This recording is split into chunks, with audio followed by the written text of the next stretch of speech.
In a small coastal village nestled between the towering cliffs and the roaring sea, there lived a group of people who depended on the bountiful waters for their livelihood.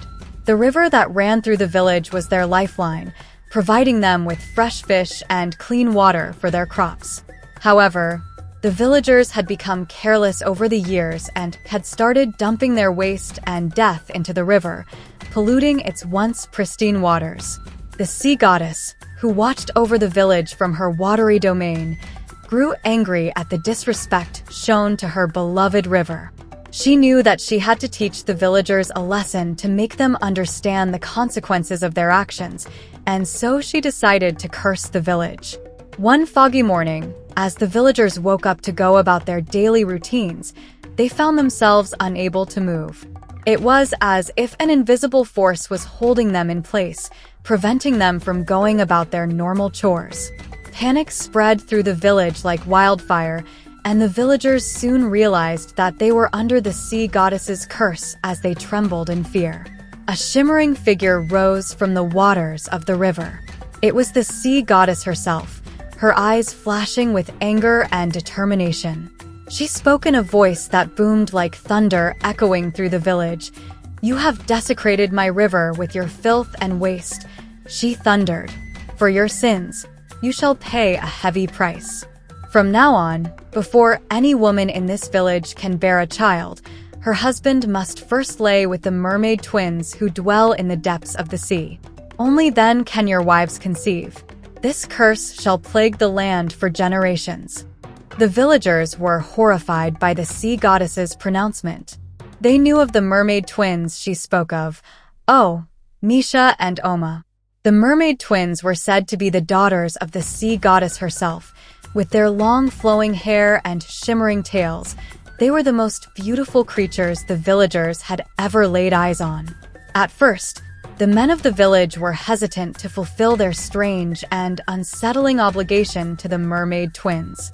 But as seasons passed, and their wives grew desperate to bear children, the men had no choice but to succumb to the whims of Amelia and Misha.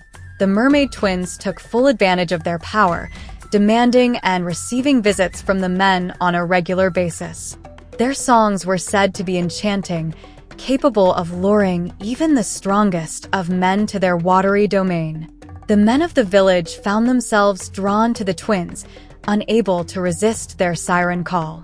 And every day, the men of Vanessa would line up at the water's edge, awaiting their turn to spend a night with the Mermaid Twins. As the curse continued to plague the village, the men reluctantly approached the Mermaid Twins, their hearts heavy with guilt and shame. The twins, with their hauntingly beautiful faces and seductive voices, led the men to the edge of the ocean, where they lay on the rocks waiting for the inevitable. The men closed their eyes and tried to pretend they were somewhere else. As the Mermaid Twins lured them into their embrace, the air filled with a salty, intoxicating scent, and the men felt the cool touch of the twins' scales against their skin. They could hear the soft whispers of the mermaid voices, promising pleasure and ecstasy beyond their wildest dreams. But as the men succumbed to the mermaid seduction, a sense of dread washed over them. They knew that their wives would soon be with child, and that they would have to live with the guilt of betraying their loved ones for the rest of their days. For some of the men, the ritual was a source of great excitement and anticipation. They viewed it as a privilege, a rite of passage that would ensure the continuation of their bloodline. But for others, the idea of sleeping with another woman, even a mythical one, before their wives could conceive, was a source of great anxiety and guilt. One such man was Alabi, a young fisherman who had recently married his childhood sweetheart, Morin. They had been trying for a baby for months, but so far, their efforts had been in vain. For the newlywed couple, Alabi and Morin, this tradition was a nightmare. 3 years into their marriage, and Morin still couldn't conceive. Every month when she got her period, she would cry and pray for a miracle, but it seemed that the Mermaid Twins were not pleased with her husband, as he had not yet slept with them. Despite the pressure from the villagers, Alabi stood his ground and refused to sleep with the Mermaid Twins. The villagers were outraged and accused Alabi of bringing a curse upon the entire village. They demanded that he fulfill his duty as a husband and sleep with the Mermaid Twins, but Alabi stood firm in his decision. Morin, on the other hand, was worried and feared that she would never be able to bear a child if her husband did not follow the tradition. This made Alabi feel powerless and conflicted. He loved his wife dearly and didn't want to betray her by sleeping with the mermaids. But he also wanted to fulfill his duty and give his wife the gift of motherhood. Alabi knew that the time was fast approaching for him to fulfill his duty to the village, but the thought of betraying Morin just filled him with so much dread and guilt. As the years went by, Alabi watched as his friends and neighbors all had children of their own, while he and his wife remained childless. They had tried every remedy and prayer they could think of to conceive a child, but nothing had worked, and their home remained empty and quiet, haunted by the ghost of a child that never was. Alabi found himself unable to sleep, tormented by the visions of his wife's tears and disappointment.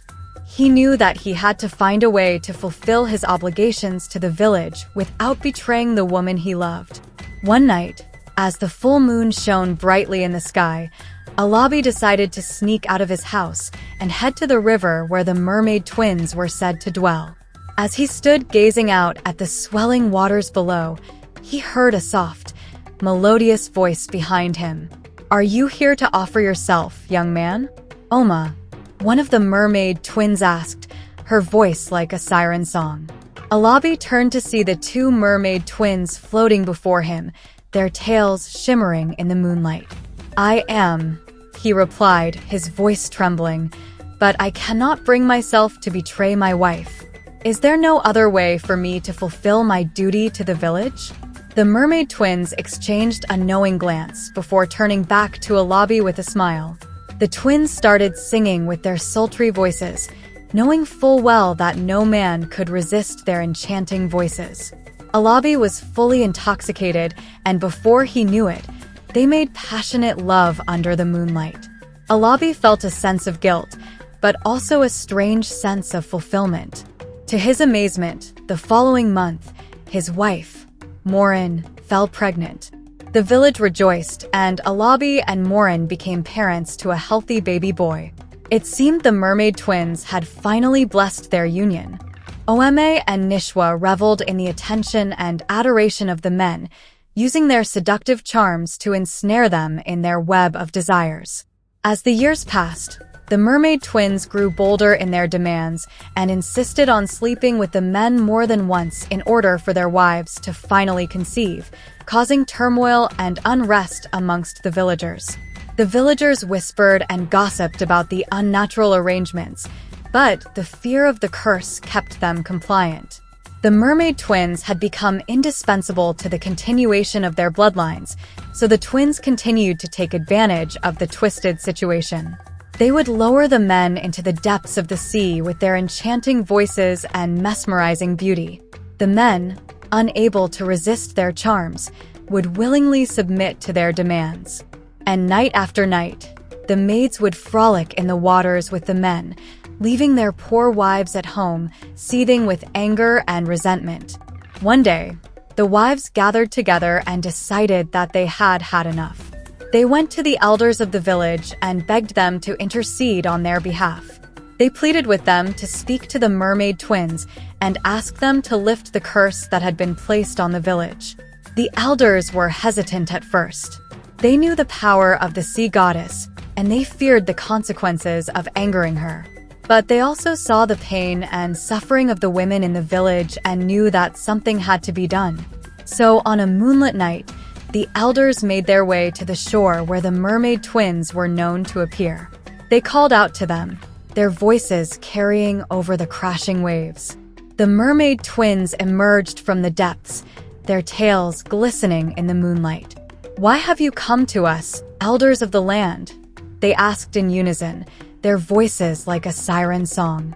The elders explained the plight of the women in the village, how the curse had brought them nothing but sorrow and shame.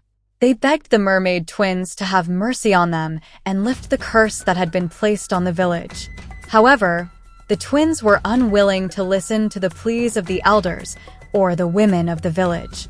They claimed that the curse was their mother's will and that they were bound to uphold it no matter the cost.